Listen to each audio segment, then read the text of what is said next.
Good morning. It is Wednesday, July the 7th, and we are reading through Romans, the 7th chapter. Please remember this Sunday. We haven't been meeting for so long, so pardon me for keep reminding you. On the 11th, 9 o'clock and 12 o'clock, and then a memorial service, and I'll be officiating at it. The pastors will be there. For all those in the church, outside the church, we're advertising in newspapers, social media, anyone everywhere in the city who has lost someone and wants to remember them and then be prayed for God to comfort them. Invite them. Come yourself.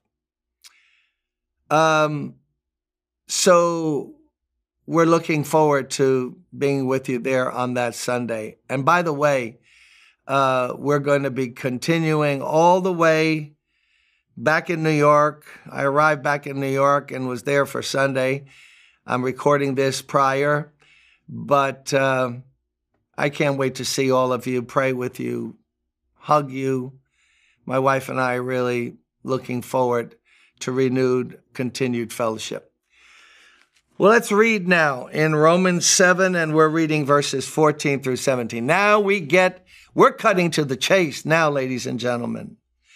We know that the law is spiritual, the holy law of God, the 10 Commandments. It reflects God's nature. But I, not you, Paul says, I am unspiritual, sold as a slave to sin. I do not understand what I do. For what I want to do, I do not do. But what I hate, I do. And if I do what I do not want to do, I agree that the law is good. This indicates that, obviously, he's writing as a believer. People who are not saved don't agree that the law is good. They don't say, oh, yeah, those are wonderful commandments. I love them. I agree that the law is good.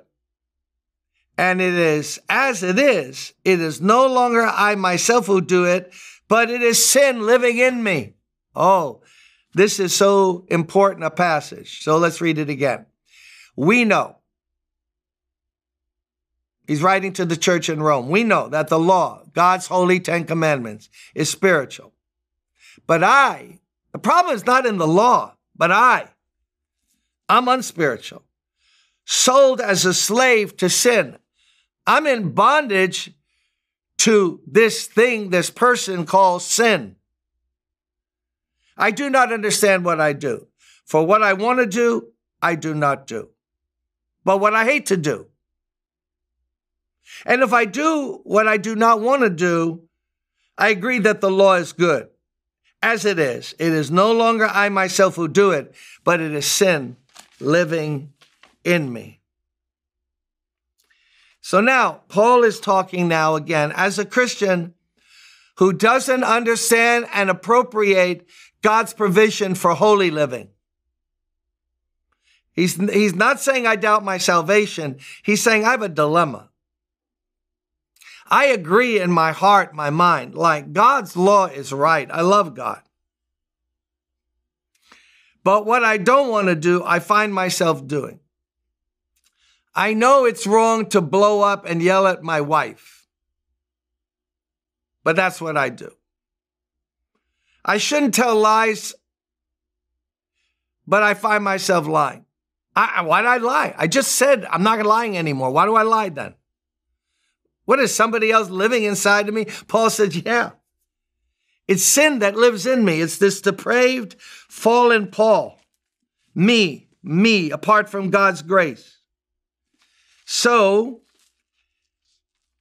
Paul says, this is the bewildering fact of human life. I do what I hate. But I prove by my wanting to do it, I consent to the truth and the goodness of God's law. By the very fact that I want to do it, I'm obviously saying something in me is agreeing with, yeah, that's the right thing to do. So there's agreement inside, not a total rebel against God. I agree. But agreeing and wanting is different than doing. And I don't do. In fact, I do the opposite. So, thus it is indwelling sin who works out this disobedience. Now, he's leading to the victory that we can have through Christ.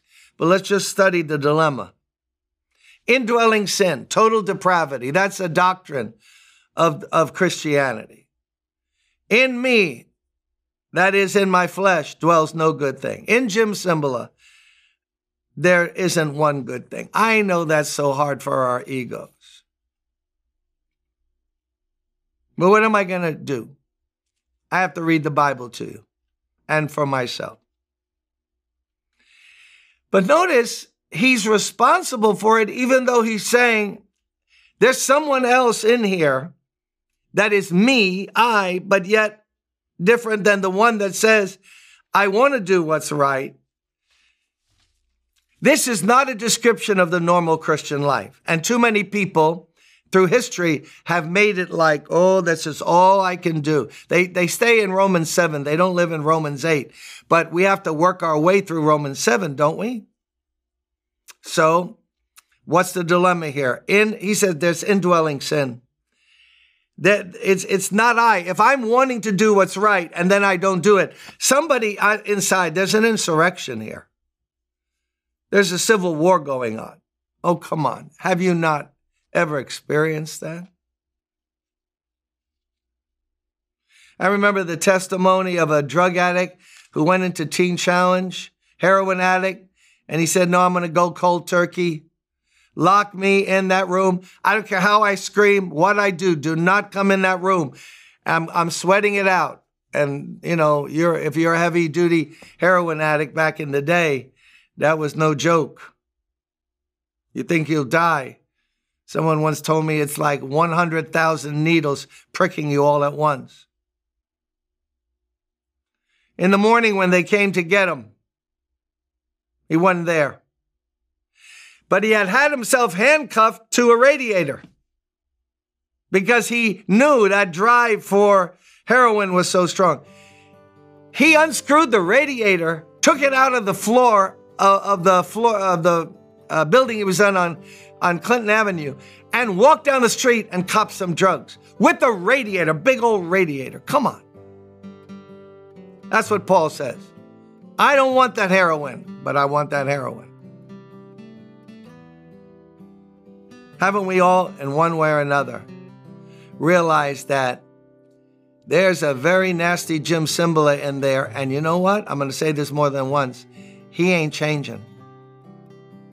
The answer is not in God changing the flesh.